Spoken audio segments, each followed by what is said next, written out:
नमस्कार साथियों, देखिए आज अपन बात करेंगे आपकी एनसीईआरटी की जो पुस्तकें चलती हैं कक्षा 6 से लेकर कक्षा 12 तक। उसमें आपका जो इतिहास का पोर्शन है जो कि एग्जाम में पूछा जाता है, अक्सर एग्जाम में देखा जाता है कि एनसीईआरटी की पुस्तकों से हूबहू सवाल उठाए जाते हैं। तो कक्षा 6 से लेकर कक्षा 12 तक की जो पुस्तकें हैं उसमें आपकी जो इतिहास से संबंधित विषय है उसके बारे में देखिए आज अपन बात करते हैं। तो सबसे पहले अपन बात करने वाले हैं इतिहास के बारे में, जो कि कक्षा 6 से लेकर कक्षा 12 तक।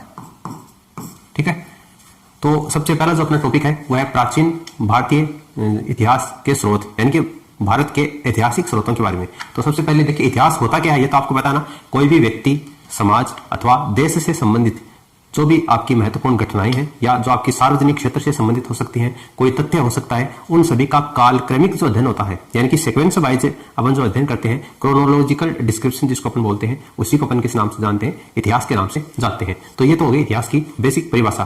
तो देखिए इतिहास का पिता किसको कहा जाता है, फादर ऑफ हिस्ट्री, इतिहास का पिता किसको कहा जाता है, तो ये हेरोडोटस को कहा जाता है। हेरोडोटस, हेरोडोट्स या हेरोडोटस, ये क्या है, इतिहास के पिता है। सीधा सीधा एग्जाम में क्वेश्चन आपको पूछा जाता है। अगला क्वेश्चन है प्राचीन भारत के इतिहास से संबंधित प्रथम वास्तविक पुस्तक किसे माना जाता है। प्राचीन भारत के इतिहास से संबंधित पहली वास्तविक पुस्तक किसे माना जाता है। तो इसमें कश्मीर का इतिहास आपका मुख्य रूप से देखा जाए तो, और ये पुस्तक कौन सी आपकी, राजतरंगिणी है, राजतरंगिणी। तो ये आपको ध्यान में रखना है। एग्जाम में देखा जाता है बिल्कुल एज इट इज एनसीईआरटी की पुस्तक से लाइन है वो ऐसी कैसी उठाई जाती है, तो ये आपको ध्यान में रखना है। इतिहास का पिता किसको कहते हैं, हेरोडोटस को कहा जाता है। प्राचीन भारत के इतिहास से संबंधित पहली वास्तविक पुस्तक किसे माना जाता है, राजतरंगिणी को माना जाता है। अब देखिए अगला क्वेश्चन है उत्कीर्ण चिन्ह वाले प्राचीनतम सिक्के। तो वो सिक्के क्या कहलाते हैं, आपके आहत सिक्के कहलाते हैं। आहत सिक्के यानी जो आहत सिक्के होते हैं, जिसको अपन पंचमार्क कॉइन जिसको बोलते हैं, पंचमार्क मुद्रा जिसको बोलते हैं, आहत सिक्के, ये आपके क्या होते हैं, उत्कीर्ण चिन्ह वाले सिक्के होते हैं। सिक्कों का अध्ययन, तो सिक्कों का अध्ययन आपका न्यूमिस्मेटिक्स कहलाता है। न्यूमिस्मेटिक्स या मुद्रा शास्त्र, ये सिक्कों का अध्ययन कहलाता है। मुद्रा शास्त्र या इंग्लिश में इसको न्यूमिस्मेटिक्स बोलते हैं। न्यूमिस्मेटिक्स या मुद्रा शास्त्र, यह आपका सिक्कों का अध्ययन कहलाता है। अगला है भारत में प्रागैतिहासिक खोज प्रारंभ करने का श्रेय किसको दिया जाता है। भारत में जो प्रागैतिहासिक खोज है उनको प्रारंभ करने का श्रेय किसको दिया जाता है, तो डॉक्टर प्राइम रोज को दिया जाता है। डॉक्टर प्राइम रोज, इन्होंने सबसे पहले भारत में प्रागैतिहासिक काल की खोज करने का श्रेय इनको जाता है, डॉक्टर प्राइम रोज। तो ये आपको ध्यान में रखना है। अगला क्वेश्चन है भारतीय प्रागैतिहासिक अध्ययन से संबंधित प्री हिस्टोरिका इंडिया, ये किसकी कृति है।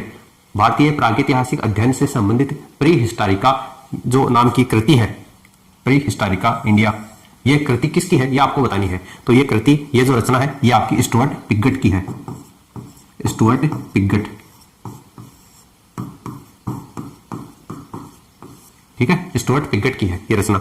अगला क्वेश्चन है चीनी यात्रियों ने अपने यात्रा वृत्तांतों में भारत के लिए किस शब्द का प्रयोग किया है। जो चीनी यात्री भारत में आए हैं उन्होंने भारत के लिए कौन से शब्द का प्रयोग किया है, ये आपको बताना है। ठीक है, तो चीनी यात्रियों ने मुख्य रूप से इनतु नाम का जो शब्द है उसका प्रयोग किया है। इनतु, इनतु कहकर भारत को पुकारा है। उत्कीर्ण लेखों के अध्ययन को क्या कहा जाता है। उत्कीर्ण लेखों के अध्ययन को किस नाम से जानते हैं, तो इसको एपिग्राफी, एपिग्राफी या फिर इसको अभिलेख शास्त्र के नाम से जाना जाता है। एग्जाम में आपको एपिग्राफी भी देखने को मिल सकता है या अभिलेख शास्त्र।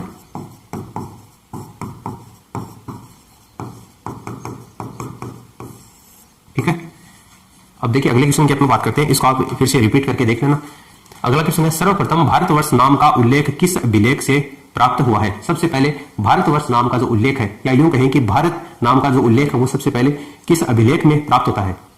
देखिए उत्कीर्ण लेखों का जो अध्ययन है उसको अपन एपिग्राफी या अभिलेख शास्त्र बोलते हैं, और अभिलेख की अपन बात कर रहे हैं कि सबसे पहले भारतवर्ष नाम का जो उल्लेख है वो कौन से अभिलेख में प्राप्त होता है, तो ये हाथी गुफा अभिलेख से प्राप्त होता है।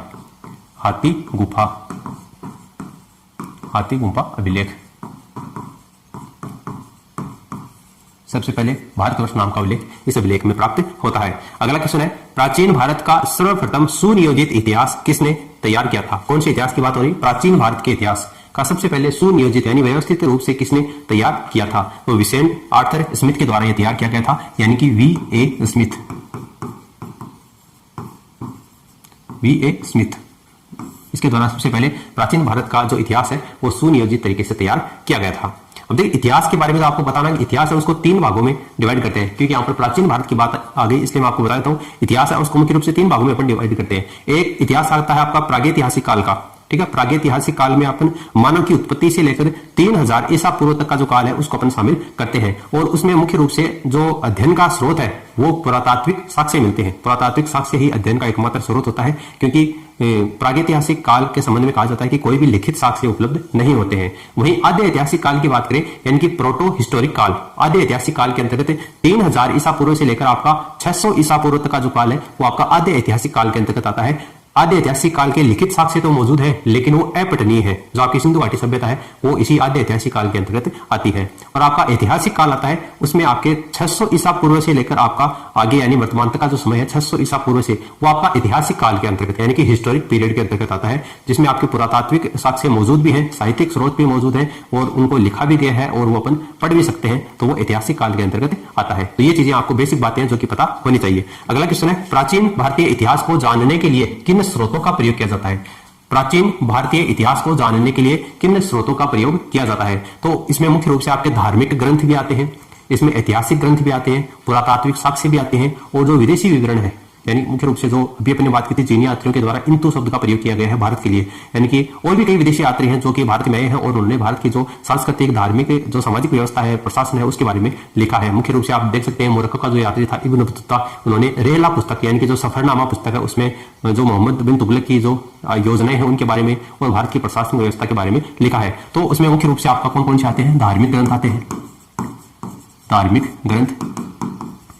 इसी के अंतर्गत आपके ऐतिहासिक ग्रंथ आते हैं, ऐतिहासिक ग्रंथ आते हैं, और इसमें आपका विदेशी विवरण भी शामिल होता है। इसी के अंतर्गत आपका विदेशी विवरण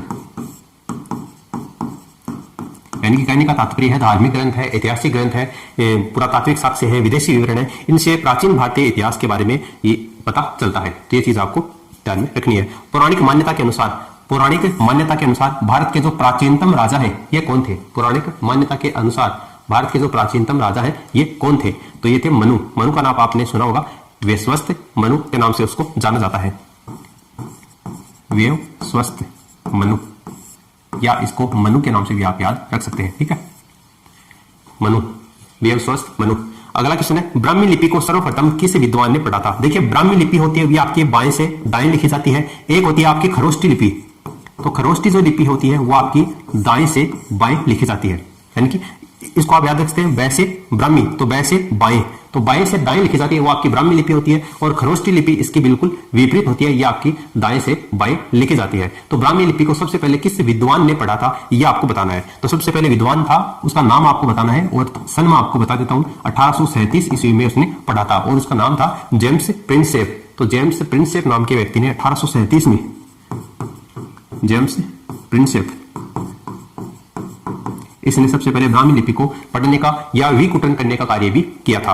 पढ़ने का या विकुटन का मतलब भी पढ़ना ही होता है। एक बार एग्जाम में पूछा गया था, विकुटन शब्द वहां पर दिया गया था, तो ये अलग सा शब्द देकर आपको कंफ्यूज नहीं होना है, पढ़ना या फिर विकुटन किया गया था। किसने? जेम्स प्रिंसेप ने 1837 में। वायु पुराण में किस वंश का उल्लेख है? वायु पुराण में किस वंश का उल्लेख किया गया है? तो इसमें आपका गुप्त वंश का उल्लेख किया गया है, वायु पुराण के अंतर्गत गुप्त वंश, ठीक है। कौटिल्य के अर्थशास्त्र से किस वंश के इतिहास की जानकारी मिलती है? तो ये तो आपके चंद्रगुप्त मौर्य के काल में थे, इन सभी का आपको पता है। मौर्य वंश की जानकारी मिलती है, मौर्य वंश, ठीक है। कौटिल्य के अर्थशास्त्र से, इसी को कौटिल्य कहा जाता है, इसी को विष्णुगुप्त कहा जाता है, इसी को चाणक्य कहा जाता है। अर्थशास्त्र जो कि आपका राजनीतिक विज्ञान से संबंधित ग्रंथ है, ये एक राजनीतिक ग्रंथ है, न कि आर्थिक ग्रंथ है, ठीक है। इसके इतिहास से कौन से वंश की जानकारी मिलती है? तो मौर्य वंश की जानकारी मिलती है। भारत के प्राचीनतम ग्रंथ वेदों का संकलनकर्ता किसे माना जाता है? जो वेद है, जो कि भारत के प्राचीनतम ग्रंथ अपन जिसको बोलते हैं, उनका संकलनकर्ता या उनको एकत्रित करने का जो कार्य है वो किसने किया था? तो वेदव्यास के द्वारा किया गया था, और वेदव्यास का पूरा नाम है महर्षि कृष्ण द्वैपायन वेदव्यास। महर्षि कृष्ण द्वैपायन वेदव्यास, ठीक है। तो ये आपके वेदों के संकलन करता है। देखिए अगले क्वेश्चन पे अपन चलते हैं। जैन धर्म का प्रारंभिक इतिहास किस ग्रंथ से प्राप्त होता है? जैन धर्म का जो प्रारंभिक इतिहास है वो कौन से ग्रंथ से प्राप्त होता है? तो ये आपके कल्प सूत्र से प्राप्त होता है, कल्प सूत्र। जैन धर्म के जो 24 तीर्थंकर हुए हैं, जो उनके बारे में भी कल्प सूत्र में और जो अंगुत्तर निकाय है उसमें 24 तीर्थंकरों का उल्लेख किया गया है। तो लेकिन जैन धर्म का जो प्रारंभिक इतिहास है, ठीक है, उसके बारे में जानकारी है, उसका स्रोत है वो आपका कल्प सूत्र ग्रंथ माना जाता है। भारतीय पुरातत्व सर्वेक्षण, जिसको आर्कियोलॉजिकल सर्वे ऑफ इंडिया बोलते हैं, शॉर्ट फॉर्म है इसकी ASI। वर्तमान में जो आपका जो राम मंदिर विवाद हुआ था पिछले दिनों में, ज्ञानवापी जो केस है, उसमें भी आर्कियोलॉजिकल सर्वे ऑफ इंडिया का काफी योगदान है। तो ये आपको ध्यान में रखना है। भारतीय पुरातत्व जो सर्वेक्षण विभाग है उसके बारे में ध्यान में रखना है। इसके अंतर्गत आता है ये, तो ये संस्कृति मंत्रालय के अंतर्गत आता है। भारतीय पुरातात्विक सर्वेक्षण विभाग है, यह आपके संस्कृति मंत्रालय के अंतर्गत आता है। संस्कृति मंत्रालय, ओके। अगला है मत्स्य पुराण किस वंश से संबंधित है? मत्स्य पुराण किस वंश से संबंधित है? तो ये आंध्र सातवाहन वंश से संबंधित है। आंध्र सातवाहन वंश से संबंधित। अगला क्वेश्चन आपको दिया गया है, विष्णु पुराण किस वंश से संबंधित है? विष्णु पुराण यह किस वंश से संबंधित है? तो विष्णु पुराण का संबंध है यह आपके मौर्य वंश से है। मौर्य वंश से यह संबंधित है। नेक्स्ट क्वेश्चन है, खरोष्टी लिपि किस प्रकार लिखी जाती है? तो देखिए मैंने अभी आपको बताया था, ब्राह्मी लिपि है वो बाएं से दाएं, जबकि खरोष्टी लिपि है ये आपकी दाएं से बाएं लिखी जाती है। दाएं से बाएं, यानी कि दाएं से बाएं, इस तरीके से ये इस डायरेक्शन में ये आपकी खरोष्टी लिपि लिखी जाती है। नेक्स्ट क्वेश्चन है, नारद स्मृति में किस वंश के विषय में जानकारी मिलती है? नारद स्मृति में किस वंश के बारे में जानकारी मिलती है? तो ये आपकी गुप्त वंश के बारे में जानकारी दी गई है। गुप्त वंश, ओके। देखिए अगले क्वेश्चन की अपन बात करते हैं, स्मृति ग्रंथों में सबसे प्राचीनतम व प्रमाणिक पुस्तक कौन सी मानी जाती है? स्मृति ग्रंथों में सबसे प्राचीनतम और जो प्रमाणिक पुस्तक है वो कौन सी मानी जाती है? तो आपकी मनुस्मृति मानी जाती है। मनुस्मृति। शुंग काल का मानक ग्रंथ किसे माना जाता है? यानी कि जो शुंग काल के बारे में जानकारी देता है और विश्वसनीय जानकारी देता है, तो शुंग काल का मानक ग्रंथ है यह भी आपका इसी को मनुस्मृति को माना जाता है। मनुस्मृति। स्त्री को पुरुष की अर्धांगिनी किस ग्रंथ में कहा गया है? यानी कि पुरुष का आधा भाग, अर्धांगिनी का मतलब आधा भाग, और अर्धांगिनी किसका पर्यायवाची है? पत्नी का, स्त्री का पर्यायवाची है, ठीक है। स्त्री को पुरुष की अर्धांगिनी किस ग्रंथ में कहा गया है? तो ये आपके शतपथ ब्राह्मण ग्रंथ में कहा गया है। शतपथ ब्राह्मण,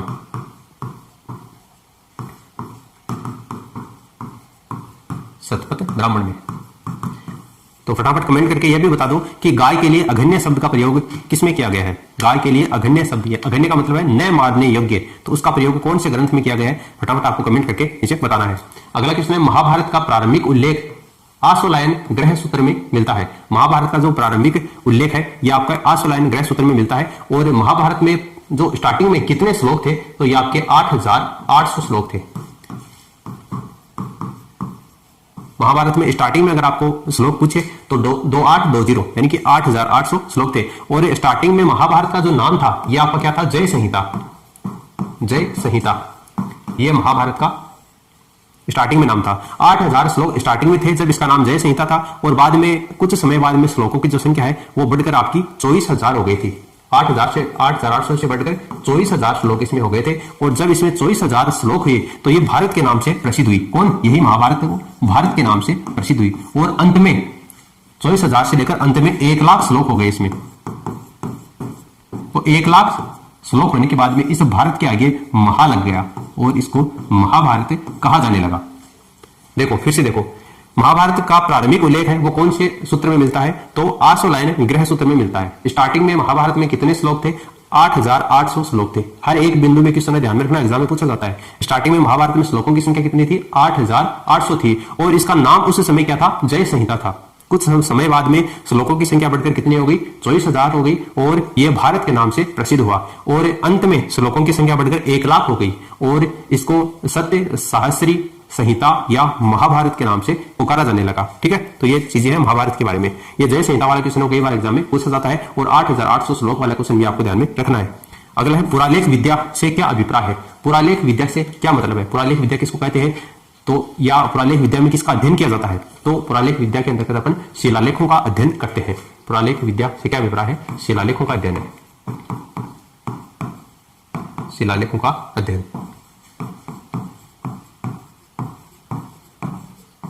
ठीक है, ये पुरालेख विद्या। पुरावशेष का महानतम अन्वेषक, देखिए अन्वेषक का मतलब क्या होता है, खोजकर्ता। अन्वेषक का मतलब क्या होता है, खोजकर्ता, इन्वेस्टिगेटर। इन्वेस्टिगेटर बोलते हैं इसको इंग्लिश में। पुरावशेष का महानतम अन्वेषक किसे माना जाता है, तो डार्विन को माना जाता है, डार्विन को। अगला क्वेश्चन है, इब्न बतूता जो कि कहां का यात्री था, मोरक्को का यात्री था। अफ्रीका का देश एक मोरक्को, वहां का यात्री था और मोहम्मद बिन तुगलक के काल में ये भारत आया था। इब्न बतूता का यात्रा वृत्तांत, यानी उन्होंने अपनी जो पुस्तक लिखी है जिसको सफरनामा के नाम से भी जाना जाता है, वो सफरनामा पुस्तक है, वो किस नाम से है, मूल रूप में रेहला के नाम से प्रसिद्ध है। रेहला को ही सफरनामा कहते हैं।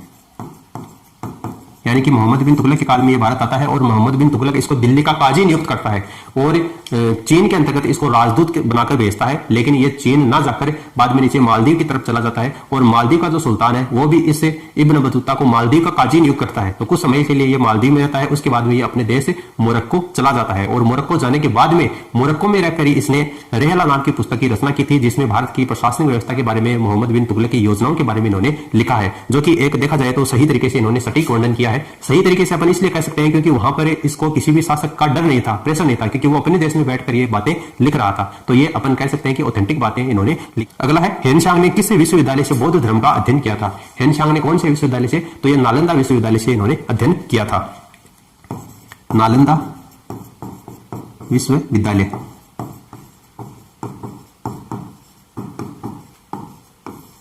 ये तो बताना आपको हेनशांग कौन था। देखिए आगे अपन बात करते हैं चीनी लेखक। हेनशांग की बात आ गई इसलिए लगे हाथ अपन बात करते हैं चीनी लेखक कौन कौन से थे। तो देखिए 3 चीनी व्यक्ति भारत में आए थे मुख्य रूप से। एक था आपका था फाइयान, दूसरा था हेनशांग और तीसरा था इत्सिंग। इन तीनों के बारे में अपन बात कर लेते हैं। ये था 15 वर्ष आया था, ये दूसरा 16 वर्ष और ये 2 साल तक रहा था। फाइयान की बात करें तो ये मुख्य रूप से 399 से लेकर 414 ईस्वी तक रहा था। 399 से लेकर के 414 ईस्वी। और हेनशांग की बात करें तो ये हर्षवर्धन के काल में आया था 629 में और ये 645 तक रहा था। 629 में और 645 तक। और इत्सिंग मात्र 2 साल के लिए आया था, तो ये 673 में आया था और 675 तक रहा था। 673 से लेकर 675 ईस्वी। तो ये 3 व्यक्ति चीनी लेखक हैं जो कि भारत में मुख्य रूप से आए थे। फाइयान की बात करें तो इन्होंने जो पुस्तक लिखी है वो फोक कोकी, फोक कोकी नाम से पुस्तक है। वो किसकी है, देखिए फै से फाइयान और फै से फोक, तो फोक को की ये पुस्तक है वो किसकी, आपकी इसे फाइयान की है। और हेनशांग की बात करें तो इसकी पुस्तक है सी यू की, सी यू की। दोनों की जो पुस्तक वो इंपॉर्टेंट है, आपको ध्यान में रखनी है। भारत आने वाला पहला चीनी व्यक्ति कौन था, तो ये आपके फाइयान था। और चंद्रगुप्त द्वितीय के काल में या विक्रमादित्य के काल में, चंद्रगुप्त द्वितीय, विक्रमादित्य के काल के अंतर्गत ये भारत आया था। और गुप्त काल में जो वस्तु विनिमय है उसका माध्यम इन्होंने कोड़ियों को बताया था, यानी कि कोड़ियों के माध्यम से गुप्त काल के अंतर्गत जो वस्तु है वो एक दूसरे जगह पर ट्रांसफर होती थी। और चंद्रगुप्त मौर्य के जो राजमहल है उनके बारे में इन्होंने कहा कि ये देव निर्मित है, यानी कि देवताओं के द्वारा बनाए गए हैं। ये बात किसने कही है, फाइयान ने कही है। बात करें हेनशांग की तो ये 629 से 645 के बीच में रहा था। सीयू की नाम की इन्होंने पुस्तक लिखी है। हर्षवर्धन के समय ये भारत आया था। किसके समय, हर्षवर्धन के समय। और जो हेनशांग है इसको नीति का पंडित कहा जाता है, यात्रियों का राजकुमार कहा जाता है, शाक्य मुनि इसी को कहा जाता है। ठीक है, शिलादित्य की उपाधि से इसको विभूषित किया गया था। किसने, हर्षवर्धन ने, क्योंकि हर्षवर्धन के काल में आया था तो हर्षवर्धन ने इसको शिलादित्य की उपाधि प्रदान की थी। इसी को नीति का पंडित कहा जाता है और यात्रियों का राजकुमार कहा जाता है। उसके बाद में इत्सिंग, तो ये 673 से लेकर 675 ईस्वी के बीच में भारत में आया था। और जो बौद्ध भिक्षु हैं उनकी आत्मकथाएं, ऑटोबायोग्राफी लिखने का कार्य इन्होंने किया था, जो प्रसिद्ध बौद्ध भिक्षु हैं उनकी। और चीनी यात्री था इत्सिंग और इन्होंने भी हेनशांग की तरह ही नालंदा विश्वविद्यालय में अध्ययन किया था। ठीक है, तो ये बात आपको ध्यान में रखनी है।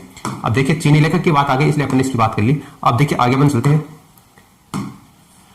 प्रमुख अभिलेख और उन अभिलेख है वो कौन से शासक के काल में है, ये आपको ध्यान में रखना है। देखिए सबसे पहले बात करते हैं हाथी गुफा अभिलेख की। कौन कौन से अभिलेख है जो कि मुख्य रूप से कौन कौन से शासक के काल में रहे, ये आपको अक्सर एग्जाम में पूछा जाता है। हाथी गुफा जो अभिलेख है वो कलिंग नरेश खारवेल के काल का है। ठीक है, हाथी गुफा अभिलेख ये किसके काल का है, खारवेल।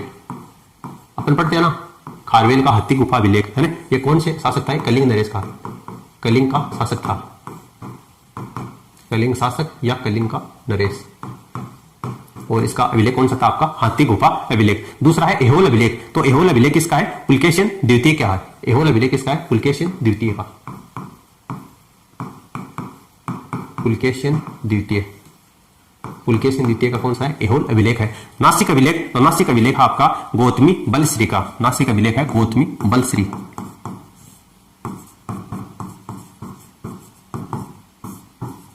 गौतमी बलश्री इसका आपका नासिक अभिलेख। और जूनागढ़ अभिलेख, देखिए जूनागढ़ अभिलेख दो है मुख्य रूप से। इस जूनागढ़ अभिलेख का नाम आएगा तो साथ में भीतरी आएगा, भीतरी और जूनागढ़ अभिलेख। तो ये तो है आपका स्कंदगुप्त के काल का, ये तो किसका है? स्कंदगुप्त का है। और अगर आपको अकेला जूनागढ़ अभिलेख पूछा जाए, देखिए जूनागढ़ के साथ में अगर भीतरी अभिलेख दिया हुआ है तो स्कंदगुप्त के काल का है, और अकेला जूनागढ़ अभिलेख दिया हुआ है तो आपके रुद्रदामन का है। अपन पढ़ते हैं ना रुद्रदामन का जूनागढ़ अभिलेख, तो ये है रुद्रदामन का। और यह है प्रयाग स्तंभ, तो प्रयाग प्रशस्ति समुद्रगुप्त के काल की है, इसलिए प्रयाग स्तंभ अभिलेख किसका है? आपका समुद्रगुप्त के काल का है, समुद्रगुप्त। उसी तरीके से मंदसौर अभिलेख, तो मंदसौर जो अभिलेख है ये आपका यशोवर्मन का है। और यशोवर्मन कहां का शासक था? आपका मालवा का था, तो यह है यशोवर्मन। और ये कहां का शासक था? मालवा का शासक था। ग्वालियर अभिलेख, तो ग्वालियर अभिलेख है वो किसके काल का है? भोज के काल का है। और भोज जो शासक था वो आपके प्रतिहार वंश का शासक था। ठीक है, ग्वालियर अभिलेख भोज। और ये कौन से वंश का था? प्रतिहार वंश का शासक था। और लास्ट है अपना देवपाड़ा अभिलेख, तो देवपाड़ा अभिलेख है ये आपका विजयसेन का है। और विजयसेन आपका बंगाल का शासक था, विजयसेन। विजयसेन कहां का था शासक? बंगाल का। ठीक है, तो ये मुख्य रूप से अभिलेख है। कौन कौन से अभिलेख हैं, वो कौन कौन से शासक के काल के हैं, आपको अक्सर एग्जाम में पूछा जाता है। इसी को आप इसी तरीके से याद करेंगे। खारवेल का हाथी गुफा अभिलेख, पुलकेशिन द्वितीय का एहोल अभिलेख, गौतमी बलश्री का नासिक अभिलेख, रुद्रदामन का जूनागढ़ अभिलेख, लेकिन जूनागढ़ के साथ में भीतरी आ गए तो आपका स्कंदगुप्त का अभिलेख हो जाएगा। उसके बाद में समुद्रगुप्त का प्रयाग स्तंभ अभिलेख, और बाद में यशोवर्मन का मंदसौर अभिलेख, और ग्वालियर अभिलेख है वो आपका भोज का है, और देवपाड़ा अभिलेख है ये आपका विजयसेन के है जो कि बंगाल का शासक था। ठीक है, ये कौन कौन से अभिलेख है, ये कौन कौन से शासक के हैं। फिर आगे है बौद्ध स्तंभ लेख से किसकी जानकारी मिलती है? बौद्ध स्तंभ लेख से किसके कौन से काल की जानकारी मिलती है? तो ये शुंग काल की जानकारी मिलती है, शुंग काल की। हेनशांग ने अपनी यात्रा वृत्तांत का वर्णन किस पुस्तक में किया है? तो अपन ने बात की थी फाहियान की तो फोको की, और हेनशांग की सी यूंग की पुस्तक, तो सी यूंग की। हर्षवर्धन के काल में यह भारत आया था। अरबी भाषा की पुस्तक किताब उल हिंद की रचना किसने की है? किताब उल हिंद पुस्तक है वो कौन सी भाषा में है? तो अरबी भाषा में है। तो ऐसे अरबी ऐसे अल बरूनी, ऐसे अरबी ऐसे अल बरूनी। तो किताब उल हिंद पुस्तक की रचना किसके द्वारा की गई है? अल बरूनी के द्वारा की गई है। अगला क्वेश्चन है मार्को पोलो द्वारा किस राज्य की यात्रा का वर्णन किया गया? मार्को पोलो के द्वारा किस राज्य की यात्रा का इसमें उल्लेख मिलता है? तो ये पांड्य राज्य की यात्रा का उल्लेख मिलता है, पांड्य राज्य। और नेक्स्ट क्वेश्चन है पतंजलि के महाभाष्य, यानी महाभाष्य ग्रंथ वो किसका? आपका पतंजलि का है। पतंजलि के महाभाष्य से किस वंश के इतिहास का पता चलता है? तो पतंजलि के महाभाष्य से सुंग वंश के इतिहास का पता चलता है, सुंग वंश, सुंग वंश। ठीक है, तो ये प्राचीन भारत के जो ऐतिहासिक स्रोत है उनके बारे में अपने बात की है। और अगर आप चाहते हैं कि इसके आपके एमसीक्यू क्वेश्चन आंसर भी लगवाए जाएं तो आप नीचे कमेंट करके जरूर बता देना। एमसीक्यू टेस्ट के माध्यम से भी अपन इनको सोल्व करने की कोशिश करेंगे। फिलहाल इस वीडियो में इतना ही। ये सीरीज आपको कैसी लगी नीचे कमेंट करके जरूर बताना। इस वीडियो को अपने दोस्तों के साथ में आप शेयर करना, और मिलते हैं नेक्स्ट वीडियो में नए टॉपिक के साथ में। तब तक के लिए धन्यवाद।